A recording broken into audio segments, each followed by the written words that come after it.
બનાસકાંઠાના પાલનપુરથી ગાંધીનગર સુધીની આદિવાસી સમાજની યાત્રા કાણોદર પહોંચી છે। કાણોદર નજીક આદિવાસી સમાજના લોકોએ આજે ધરણા કર્યા।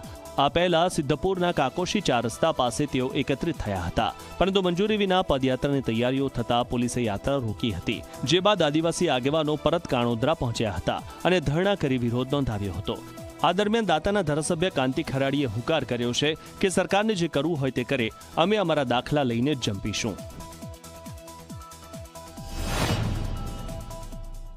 એમની નબળી નીતિ છે, લોકશાહીનો અત્યાચાર કરીને આદિવાસીઓને અમે અહીંયાથી પાલનપુરથી ગાંધીનગર જતા હતા, આદિવાસી દાખલાઓ માટે જતા હતા। વર્ષોથી દાખલા મળતા ને એવું કયું સપનું હતું, 2 વર્ષમાં બધા દાખલા બંધ કરવામાં આવ્યા અને દાખલાઓ માટે ગાંધીનગર જાવ એટલે પેટમાં તેલ રેડવું, એટલે ઉપરથી કહેવામાં આવે કે આદિવાસીનો મત આપવા દેજો। અમે જોઈએ છીએ ક્યારે મંજૂરી આલે, ક્યારે શું કરવાના, પણ અમે બેઠા છીએ, જવાના નથી।